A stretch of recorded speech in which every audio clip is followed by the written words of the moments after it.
जयपुर से खबर 25 से 28 अगस्त तक कृषि उपज मंडियों में हड़ताल रहेगी। मंडी व्यापारियों की बैठक में ये फैसला हुआ। अब 28 अगस्त को मंडी व्यापारियों की बैठक, आगे के आंदोलन के लिए रणनीति तैयार की जाएगी।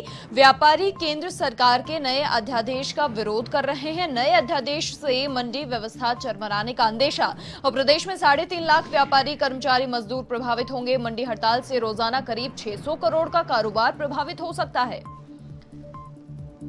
केंद्र सरकार के नए अध्यादेश का विरोध कर रहे हैं व्यापारी। 25 से 28 अगस्त तक कृषि उपज मंडियों में हड़ताल। मंडी व्यापारियों की जो बैठक हुई थी उसमें ये फैसला हुआ। व्यापारी केंद्र सरकार के नए अध्यादेश का विरोध कर रहे हैं।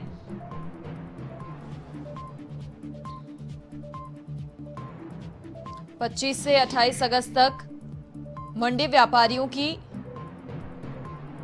हड़ताल और 28 अगस्त को अब बैठक और उसके बाद आगे के आंदोलन के लिए रणनीति तैयार की जाएगी।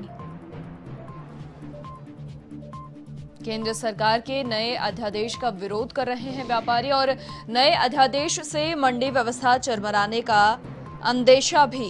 प्रदेश में 3.5 लाख व्यापारी, कर्मचारी, मजदूर प्रभावित होंगे और मंडी हड़ताल से रोजाना करीब 600 करोड़ का कारोबार प्रभावित हो सकता है। 25 से 28 अगस्त तक कृषि उपज मंडियों में हड़ताल रहेगी। अधिक जानकारी के लिए संवाददाता बीके शर्मा फोन लाइन पर हमारे साथ जुड़ चुके हैं। बीके, देखिए, कल जिस प्रकार से आपने बताया ही था, पूरी जानकारी साझा की थी कि अगर हड़ताल होती है तो बहुत नुकसान होने का अंदेशा है और देखिए अब 25 से 28 अगस्त तक तो हड़ताल है और उसके बाद बैठक होगी और उसके बाद अगर रणनीति बनेगी और फिर से कहीं ना कहीं यहाँ पर संशय की स्थिति बरकरार है, बहुत खामियाजा भुगतना पड़ सकता है इसका। यह मनीषा, ये अभी व्यापारी पूरे आंदोलन के मूड में हैं और ये सरकार के साथ सीधा सीधा टकराव है। बिल्कुल। अब क्योंकि ये 4 दिन हड़ताल रहेगी और 28 को फिर व्यापारी, प्रदेश भर के व्यापारी जयपुर में जुटेंगे और आगे क्या रणनीति रहती है इस पर विचार होगा।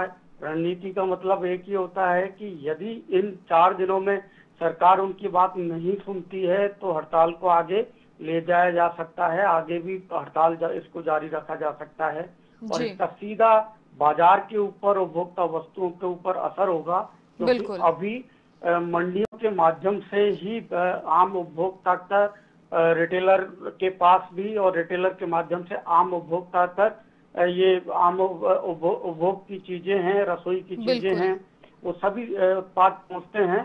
तो यदि मंडियां बंद रहेंगी तो जाहिर सी बात है कि बाजार में इन जो वस्तुएं हैं उनकी कीमतें बढ़ सकती हैं, किल्लत हो सकती है, कमी आ सकती है। तो ये एक बड़ी परेशानी हो सकती है क्योंकि कोरोना काल में आप देखेंगे कि मंडियां लगातार चालू रही, सरकार ने उन पर प्रतिबंध नहीं लगाया था जो पाबंदियां दूसरे बाजारों में थी।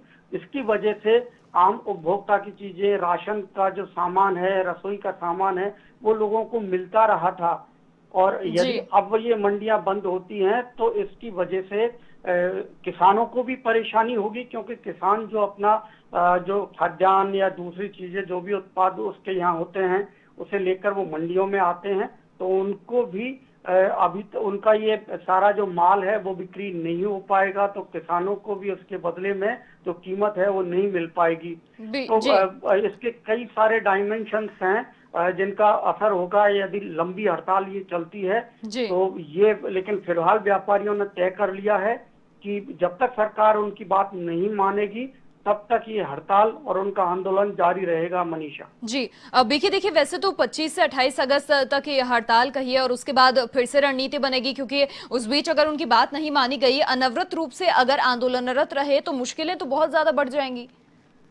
जी हाँ, बिल्कुल। आप ये अंदाजा लगा सकते हैं कि राजस्थान में 247 अनाज मंडियां हैं। और ये अनाज मंडी केवल अनाज का व्यापार नहीं होता। यहाँ पर जैसे गुंटूर से यहाँ मिर्च आती है, लाल मिर्च, वो मंडी व्यापारी पहले आंध्र प्रदेश से यहाँ मिर्च मंगवाते हैं, उसके बाद वो पूरे प्रदेश में सप्लाई होती है।